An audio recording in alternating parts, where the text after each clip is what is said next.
1 जुलाई 2015 को प्रधानमंत्री नरेंद्र मोदी द्वारा शुरू किए गए डिजिटल इंडिया अभियान से भारत में अभूतपूर्व बदलाव आया है। इस पहल का उद्देश्य भारत को डिजिटल रूप से सशक्त समाज और ज्ञान आधारित अर्थव्यवस्था में बदलना है। बीते 10 वर्षों में जहां एक और इंटरनेट की पहुंच काफी बड़ी है, तो वहीं डिजिटल इकोनॉमी और समावेशी भारत के निर्माण का रास्ता भी साफ हो गया है। प्रस्तुत है ये खास रिपोर्ट। डिजिटल इंडिया अभियान देश के विकास और प्रगति को नया आकार दे रहा है। पीएम मोदी के प्रयासों से शुरू हुए इस अभियान से भारत के डिजिटल क्षेत्र में नई क्रांति आई है। वर्ष 2015 में शुरू हुए डिजिटल क्रांति लगभग हर नीति निर्माण और जन कल्याणकारी योजनाओं के क्रियान्वयन में शामिल हुई हैं। दरअसल पीएम मोदी द्वारा शुरू किए गए इस अभियान का उद्देश्य बेहद सरल था, हर भारतीय के जीवन को आसान बनाने के लिए प्रौद्योगिकी का उपयोग करना। इस अभियान के शुरू होने के बाद भारत डिजिटल क्षेत्र में कई क्रांतिकारी बदलावों का साक्षी बना है। पिछले 10 सालों में भारत के डिजिटल इंडिया अभियान के सफर पर नजर डालें तो साल दर साल इसने कई मील के पत्थर स्थापित किए हैं। भारत के डिजिटल इंडिया अभियान में पिछले 10 वर्षों का सफर में पीएम मोदी ने 2015 में डिजिटल अभियान की शुरुआत की, जिसमें वर्ष 2016 में मनी ऐप के लिए भारत इंटरफेस की शुरुआत की गई। वहीं व्यापार में पारदर्शिता के लिए वर्ष 2017 में जीएसटी को लॉन्च किया गया। वर्ष 2018 पीएम मोदी द्वारा प्रधानमंत्री डिजिटल साक्षरता अभियान की शुरुआत हुई। इलेक्ट्रॉनिक्स के क्षेत्र में राष्ट्रीय नीति की शुरुआत वर्ष 2019 में हुई। स्वास्थ्य के क्षेत्र में पारदर्शिता के लिए आरोग्य सेतु अभियान की शुरुआत की गई। भारतीय भाषाओं को सुगमता से जन जन तक पहुंचाने के लिए वर्ष 2021 में पीएम मोदी द्वारा उमंग की शुरुआत हुई। वर्ष 2022 में राष्ट्रीय भाषा ट्रांसमिशन की शुरुआत की गई। भारत ने वर्ष 2023 में G20 की मेजबानी की। वर्ष 2024 में भारत ने ग्लोबल इंडिया AI समिट का आयोजन किया।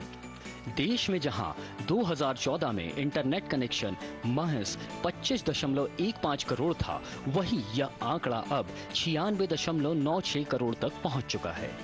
वहीं एक दशक के दौरान 4.74 लाख 5G टावर लगाए गए हैं, जो 99.6% जिलों को कवर करते हैं। डिजी लॉकर के 53.92 करोड़ उपयोगकर्ता हैं। उमंग 23 भाषाओं में 2300 सेवाएं प्रदान करता है। डिजिटल अर्थव्यवस्था ने 2022-23 में सकल घरेलू उत्पाद में 11.74% का योगदान था। वहीं 2024-25 में 13.42% तक पहुंचने का अनुमान है। वहीं 2.18 लाख ग्राम पंचायतों को हाई स्पीड इंटरनेट से जोड़ा गया है। पिछले कुछ वर्षों में डिजिटल इंडिया ने पूरे देश में मजबूत डिजिटल बुनियादी ढांचे का निर्माण किया है।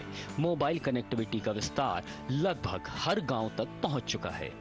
भारत में कुल टेलीफोन कनेक्शन मार्च 2014 में 93.3 करोड़ से बढ़कर अप्रैल 2024 में 120 करोड़ से अधिक हो गए, जबकि टेली घनत्व अक्टूबर 2024 तक 75.23% से बढ़कर 84.49% हो गया। पिछले एक दशक में शहरी कनेक्शन 555.23 मिलियन से बढ़कर 661.36 मिलियन हो गए और ग्रामीण कनेक्शन 377.78 मिलियन से बढ़कर 527.34 मिलियन हो गए। अप्रैल 2025 में एक महीने में 24.77 लाख करोड़ रुपए मूल्य के 1867.7 करोड़ से अधिक यूपीआई लेन देन किए गए। भारत ने 2023 में वैश्विक रियल टाइम लेन देन का 49% संभाला। यूपीआई अब 7 से अधिक देशों में लाइव है, जो वैश्विक डिजिटल भुगतान और वित्तीय समावेश को बढ़ावा दे रहा है। आधार आधारित eKYC प्रणाली ने बैंकिंग और सार्वजनिक सेवाएं दोनों में प्रक्रिया को सरल बनाने में मदद की है।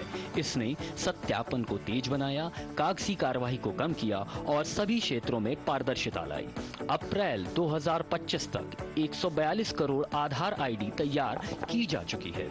डीबीटी कल्याणकारी भुगतानों को सीधे वितरित करने और फर्जी लाभार्थियों को हटाने के लिए आधार का उपयोग करता है।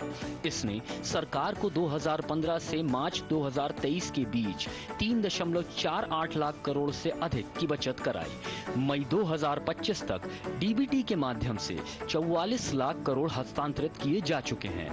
5.87 करोड़ से अधिक अयोग्य राशन कार्ड और 4.23 करोड़ डुप्लीकेट एलपीजी कनेक्शन रद्द किए गए, जिससे कल्याणकारी प्रणाली अधिक लक्षित और पारदर्शी बनी।